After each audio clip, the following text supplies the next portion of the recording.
So then if she marries another man while her husband is still alive, she is called an adulteress. But if her husband dies, she is released from that law and is not an adulteress even though she marries another man.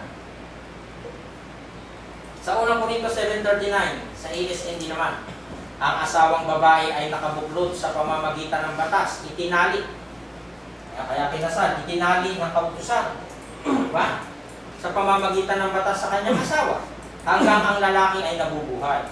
Kapag ang lalaki ay namatay, ang babae ay may kalayaang magpakasal sa sino mang ibig niya. Ngunit iti dapat ayon sa kalooban ng Panginoon. Ano ibig sabihin nun? Halimbawa, namatay yung asawang lalaki. Ang dapat maging asawa ng babae, ka-church.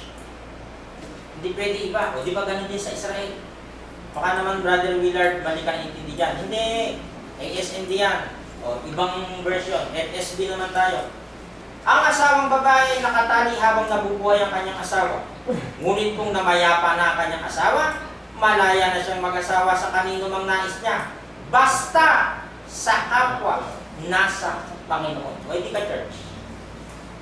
Di ba? Hindi ka mag-aasawa ng kung sino-sino lang niya. Bakit napakahalaga nun? Yung sinasabi natin sa mga kabataan. Kasi nga, nagkakaintindihan tayo sa batas ng ating Panginoon. Ano ho? Kaya kinakailangan ang maging asawa mo ay kapwa mo, mananampalataya. O sa MBB naman tayo. Kanina ay FSB, ASND, o ngayon naman MBB naman. Ang babae ay nakatali sa kanyang asawa habang nabubuhay ito. Kapag namatay ang lalaki, ang babae ay malaya na mag-asawa sa sino mang maibigan niya. Ngunit dapat ay isa ring nananampalataya sa Panginoon. Hindi na, no? Palinaw ng palinaw. Yun yung sinasabi po natin na napakahalaga na kung tayo magliligawan, dalagang binata. Maganda na sa isang kawa. Kasi problema yan. No? Problema yan pag hindi. Mag-aaway kayong dalawa sa pagsamba pa lang. Ikaw, sama mo na sama sa inyo. Ikaw man, hindi ka sumasama sa amin. Malingi sa inyo eh. Gawin na. Kaya, hanggat maaari, ka-church, yan na dapat. Kung ngayon, kung nabalo na tong isa, kung gusto pa mag-asawa, sige, pwede pa. Patay na naman yung asawa mo eh. Basta pipiliin mo ka-church. Pag yung kung sino-sino dyan, mahihirapan ka na naman. Ano? Pagka-church, madaling paunawaan. 7:39. Sa English naman tayo, NIV. A woman is bound to her husband as long as he lives. But if her husband dies, she is free to marry anyone she wishes, but he must belong to the Lord. Napakaganda ng mga aral ng ating Panginoon.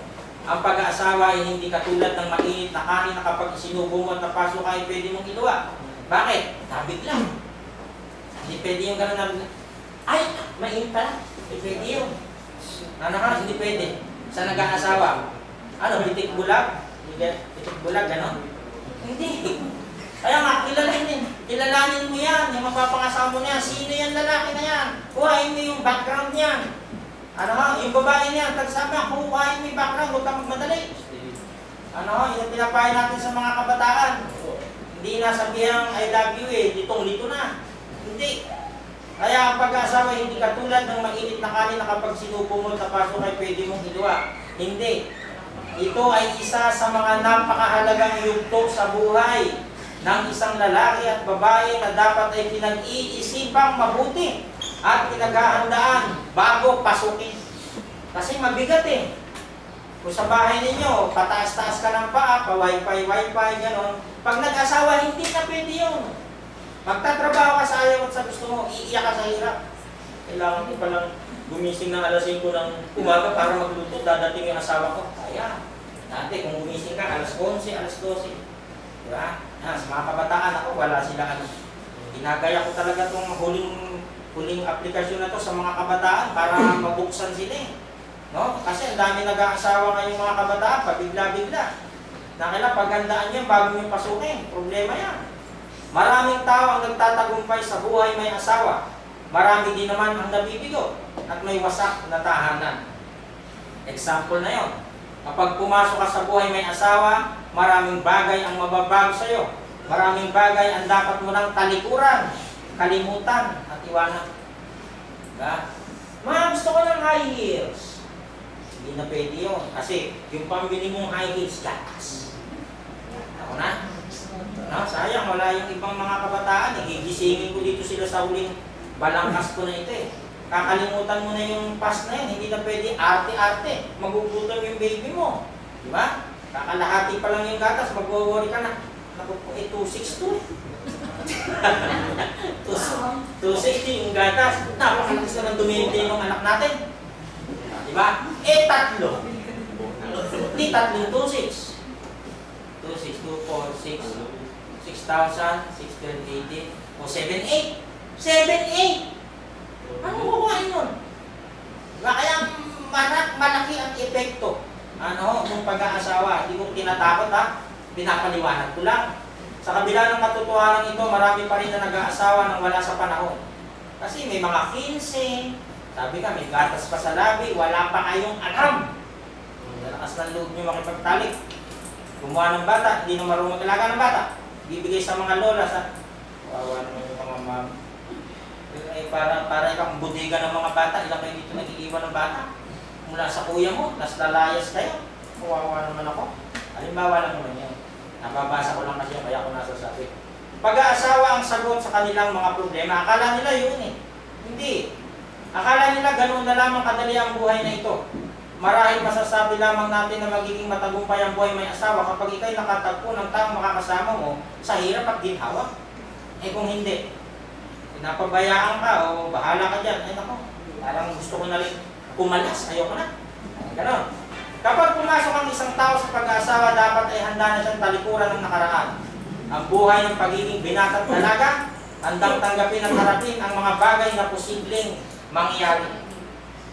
Kapag pumasok ka sa buhay may asawa, tapos na ang unang yugto at pumapasok ka na sa ikalawang yugto ng iyong buhay. Ang nagmamay-ari ng iyong buhay, yung mga anak mo na. Diba? Ganun eh. Kaya nga, gusto ko makapagtapos ka ha. Magugulat ka na lang pag nag-fail yun. Galit na galit ang mami at daddy. Inastosan kita sa college ng kalahating milyon. Uuwi ka dito, may daladala kang pakwan. Diba? Grabe ka ha. Wala kang utang na luwa. Ganun diba? Nararapat lamang na handa ka nang ibigay ang iyong buong panahon at buhay sa iyong pinili na makasama habang buhay. So, yun yung sinasabing pag-aasawa hindi parang isang kaning isusubo na pagtapos ayaw mo na, nabigla ka. Hindi pwede. Pumasok ka sa mabigat na commitment. No? Kinakailangan mong gampanan pag ikaw ay pumasok dyan. Yon ang mensahe po natin sa umagang ito. Tadako sa abot ng ating makakaya ay naibigay natin ng maayos ang mga paksang ito para sa ating lahat, sa mga kabataan, lalo na ng mga nakikinig nitong bagay na ito. Sana isa puso. Sa puso ng bawat isa sa atin ang mga aral ng Panginoon. Sa magandang umaga po muli sa inyong lahat, mga kapatid.